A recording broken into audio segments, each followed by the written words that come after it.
Sit back and grow your Ringgit sense. This program is powered by Ringgit Plus.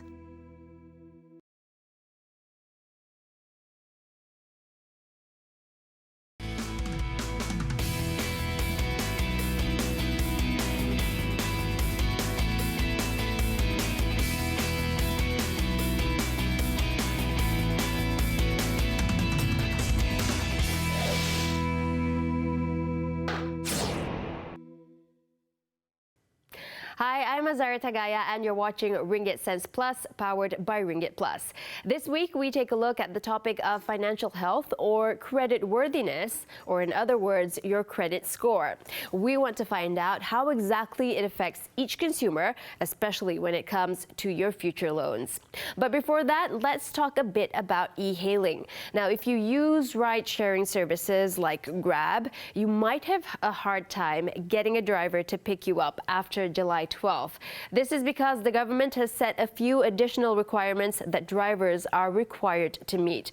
Here's what we know so far. Firstly, they have to undergo a medical checkup. Also, for cars that are more than 3 years old, they need to undergo a Puspacom inspection. They also need to undergo a 6-hour training. And lastly, they also need to get additional e-hailing insurance for their car. Now, all this has to be fulfilled before they can get their e-hailing permit. Now, do you think this sounds like a lot of additional hassle? Well, apparently, so do a lot of Grab drivers. We met with the president of the Grab Drivers Association to hear what they have to say about the new requirements. Pelbagai proses ini yang sebenarnya perlu mengambil masa. Tapi cabaran kita tu itulah dengan kekangan masa. Dan kebanyakan pemandu yang melakukan pekerjaan ini secara separuh masa. So mereka terpaksa mencari masa dan peluang untuk melaksanakan perkara-perkara ini dengan syarat-syarat yang daripada pihak syarikat sendiri pun, khususnya kalau kita rujuk kepada pihak Grab. Jadi pihak Grab mengadakan satu SOP yang sangat ketat kepada driver-driver. Jadi setiap pemandu perlu mematuhi SOP yang telah ditetapkan. Dengan penambahan lagi penguasaan undang-undang ni, secara tidak langsung ia membebankanlah pemandu-pemandu, dan juga kita dapat juga feedback yang mereka tidak bersetuju sebenarnya. Tapi apakan daya, inilah permintaan ataupun saranan daripada kerajaan untuk meluluskan akta e-hailing ni bagi kesemua pemandu Grab yang ada di Malaysia. Arif says that many part-time drivers will not continue driving because the estimated additional cost is about 1,000 ringgit. This is beyond what they will make driving part-time. We visited a driving school in the Klang Valley that offers the public service vehicle license course. According to Mat Aris Bakar, the managing director of Metro Driving Academy, the requirements to attend the course are that candidates must be above 21 years old at the time of application, and they must undergo a full medical checkup. Currently, there is an estimated 300,000 Grab drivers in Malaysia, but he estimates that about 100,000 drivers do not meet the age qualifications, as they are university students who are under 21. So, what do they learn in these 6 hours of training? This is the training manual used. It covers how to use navigation apps, laws, courtesy, and personal grooming. Cara dia mengendalikan penumpang yang OKU, orang kurang upaya ni. Jadi dia kena bantulah. Dan juga didedahkan mengenai undang-undang, mengenai peraturan dasar kerajaan mengenai industri ini. Sebab bagi saya sebagai pusat latihan yang melatih mereka bernasib baik sebab ada negara yang tak terima perkhidmatan ini. Negara kerajaan kita dia terima. Jadi patut kita hargai dia dan kita seriuslah untuk memahami apa yang kerajaan nak dedahkan pada mereka. Dan garis pandan pemanduan selamat tu paling penting. Sistem app tu dah baik dah. Tetapi ada 2 komponen lagi. Dia ada 3 komponen. Pemandu, kenderaan dan sistem itu. Jadi sistem tu bagus. Jadi sekarang apa yang dia lalui proses ini, dia kena berubah kepada 2 lagi tu. Jadi orang itu, pemandu itu dilesen kena bawah e-hailing. dan didedahkan perkara-perkara begini, kemudian kenderaan itu juga akan diperiksa bagi memastikan dianya selamat di jalan raya. Kalau dulu dia persendirian, lain bila komersial penggunaan dia tinggi, mungkin dia pada pagi sampai ke malam dia berjalan kan, jadi banyak perkara yang perlu diperiksa, dia pastikan selamat. At the end of it, there's an exam that tests their knowledge on what they've learned. So what is the cost of taking these classes? Well, basically it ranges from 200 to 300 ringgit. We asked the public what they thought of these new regulations for the industry. Bagi saya benda tu terkesan sangat-sangat sebab kita orang semua bas pun tak selalu cepat kan. So kita orang sebagai pengguna Grab memang memerlukan benda tu sebab tak semua bas pun sampai tengah malam. So kalau kita orang ada aktiviti apa-apa ke susah untuk kita orang ulang alik. Sebab kita orang sini tak ada transport. Memang terkesan sangat-sangat.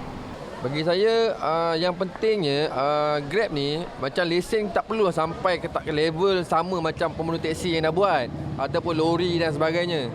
Dia memadai dengannya kita tahu background Grab, pemandu Grab tu siapa.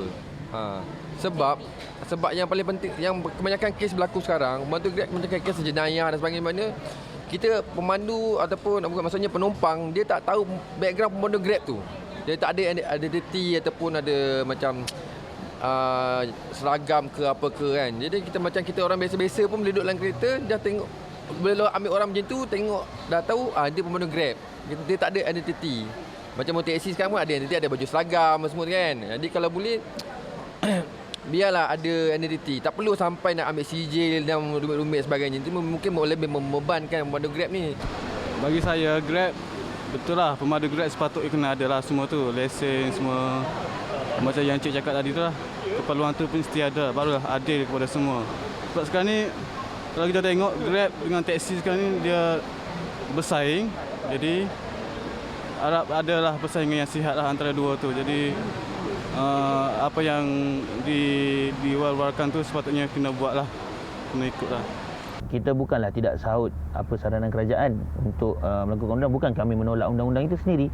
Tetapi antara yang melibatkan cabaran juga adalah 12 bulan Julai 2019 dengan tarikh yang terlalu hampir dengan musim perayaan ya, ramai pemandu-pemandu yang akan menghadapi hari raya dan sebagainya.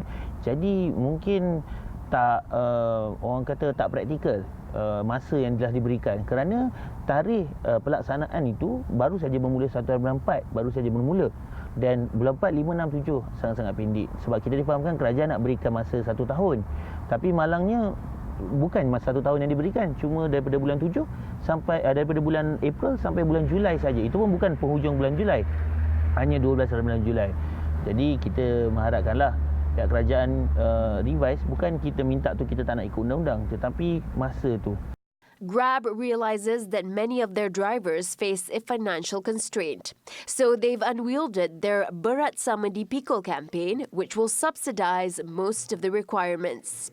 Among the things that are subsidized are the medical checkup, Puspakom checkup, and the PSV training. They're also in discussions with insurance companies to come up with cheaper e-hailing insurance plans for their drivers. The new regulations are supposed to raise the level of service in the e-hailing industry. However, with the standards raised so high, the fear now is that many drivers won't be able to meet it. In the end, it's the customers left hanging, waiting for a ride that never comes, as there aren't enough drivers.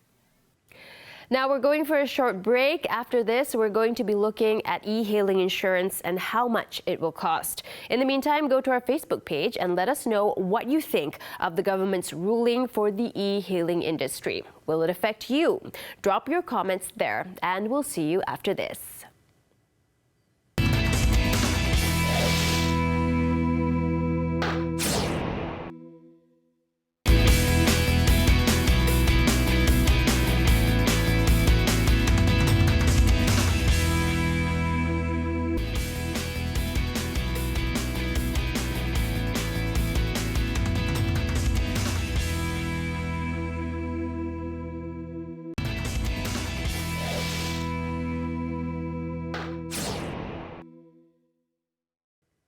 Back on Ringgit Sense Plus with me, Azaria Tagaya. Still on the topic of e-hailing, one of the new additional costs that e-hailing drivers have to bear is the requirement to have e-hailing motor insurance by July 12th.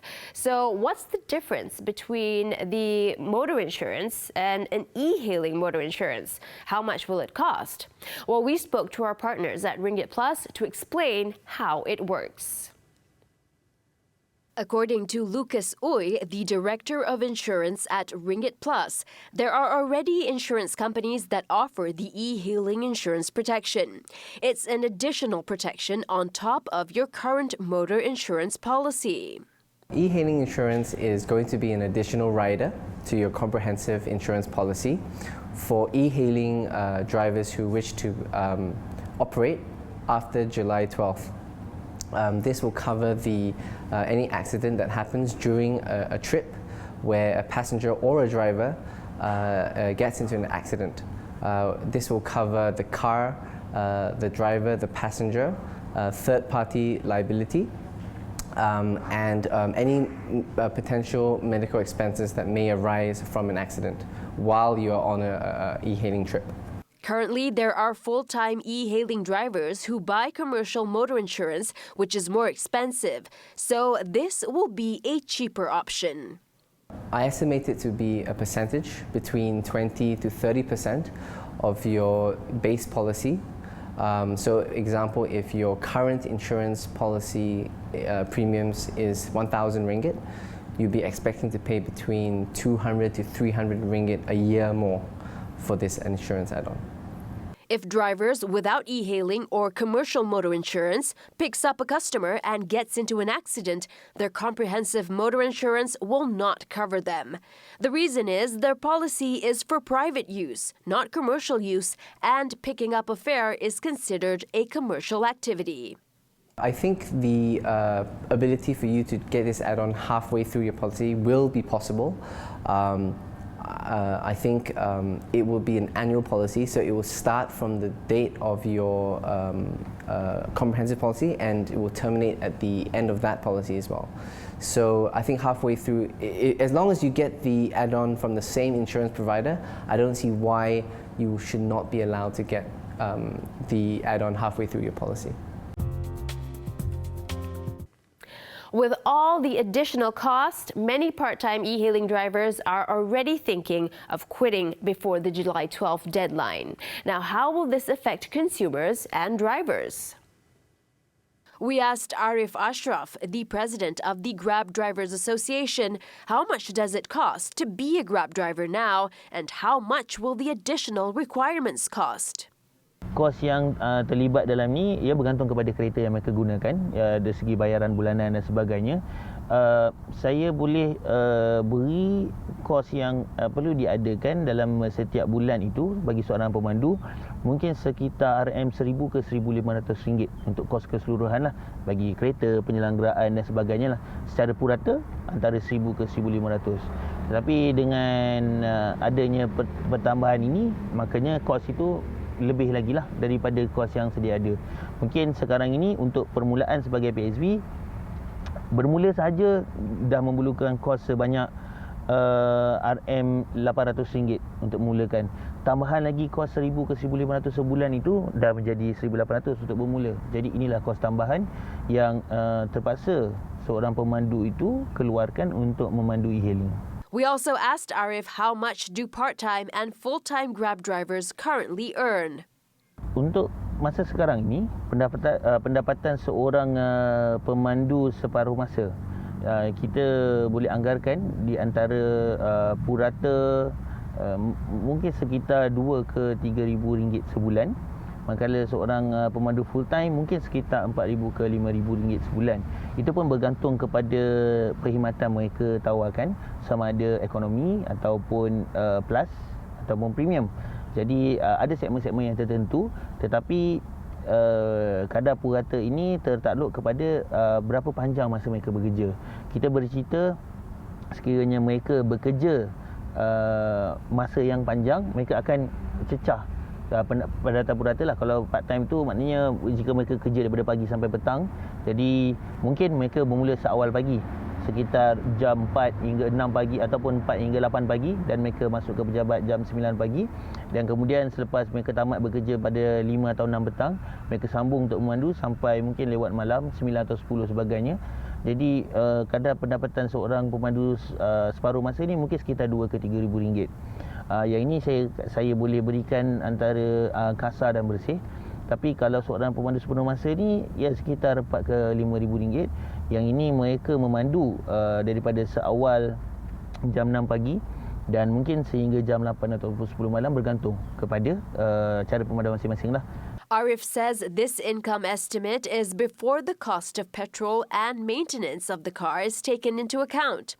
Part-time drivers will be the hardest hit as they will have less time to spend with their family, as they have to work longer hours to make up the additional cost under the new requirements. We foresee many will be turning to other part-time jobs with lower entry cost requirements.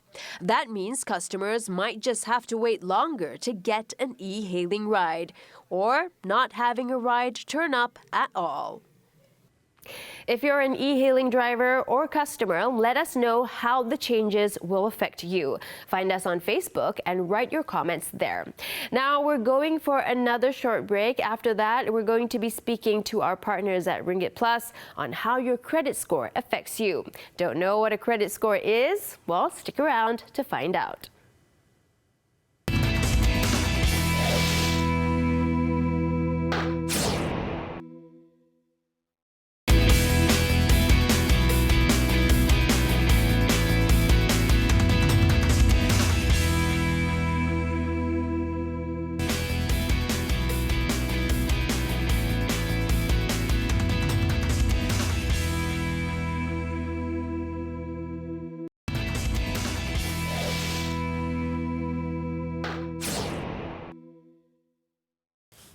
Back with us on Ringgit Sense Plus. Thanks for staying tuned. Now, in this part of the show, as always, we read out questions from our viewers who have reached out to us on our Facebook page. And to help answer your questions, joining us this week is Han Liu, CEO, Ringgit Plus. Hi, Han. Hi.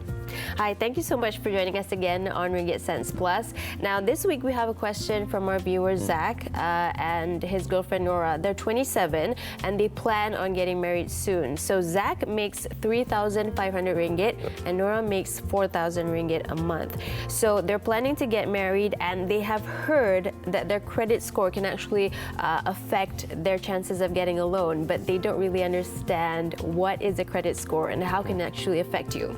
Okay, no, that is a great question from Zach. A credit score is very simply a measure of how healthy you are, but not from a medical perspective, but from a financial perspective. And in the name it says credit, right? Yeah. Which means how healthy you are from a financial perspective in the context of getting credit, which is either a credit card, personal loan, or in Zach's case, a home loan. Right, and so the best way to think about it is, it's a medical report for your financial situation, right? And in Malaysia, banks don't generally use any specific credit score; they come up with their own. Okay. Right? So what I mean by that is there isn't one score that is used by every single bank in Malaysia. Okay. It's a bit like when you go when you graduate with CGPA, that doesn't get you a job automatically, right? You still have to go for an interview, you still have to go for assessment, and that's exactly the same concept as a credit score to a bank approval process, which is you get a score, it's like your CGPA, but it doesn't get you the job. So in that sense, a credit score is a good indicator of whether you might get approved, but each individual bank has a different way of assessing whether or not you get approved for a loan. I see. So, as you said, each different bank gives you a different credit score according to their assessment. Yep. So how can you as a consumer actually determine or gauge what your own credit score is like? There are several ways to do it. Obviously, there are several credit rating agencies in Malaysia who can give a sense of what your score is, as in if they were to behave like a bank in that sense, which is, hey, let me assess you as if a bank would assess you. So companies like CITOS, RAM, provide services which are regulated. Yes, they provide services to give you a sense of what banks will look at when they're looking at you, your financial profile. I see. And but I mean, those guys aside, you know, how would I go around measuring my credit health other than just going and taking that score?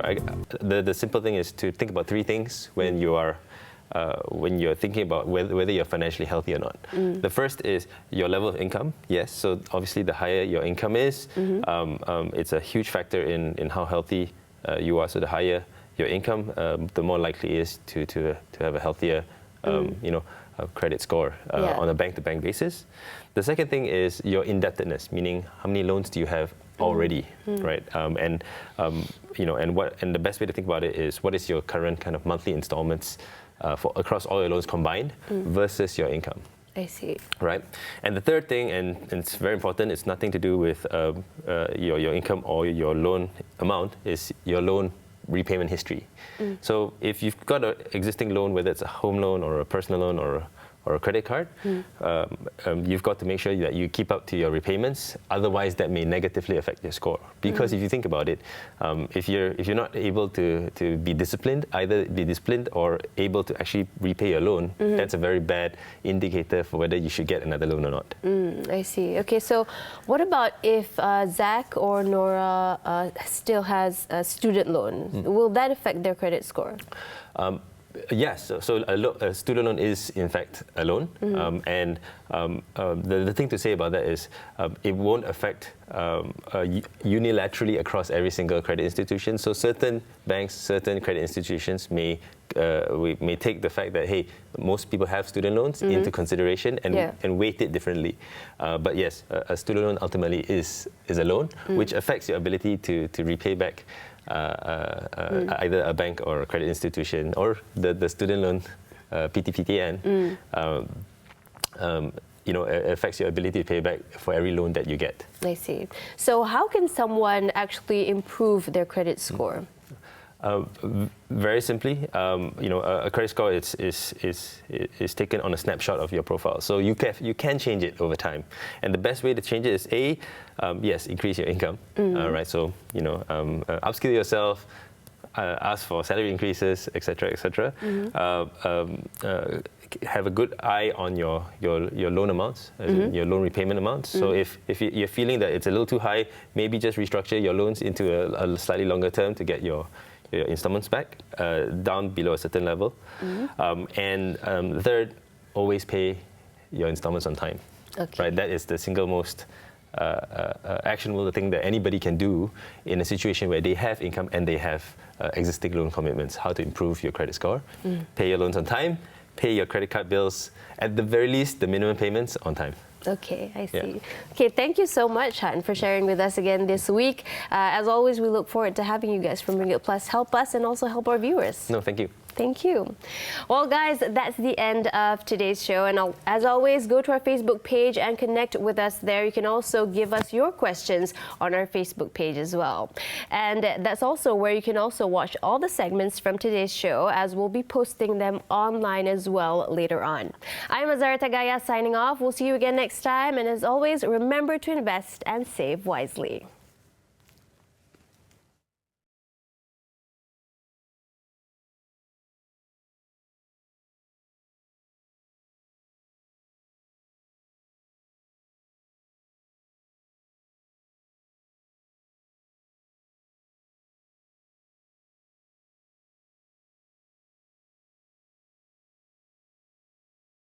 Tune in next week and visit ringgitplus.com today for more Ringgit wisdom. This show is brought to you by Ringgit Plus.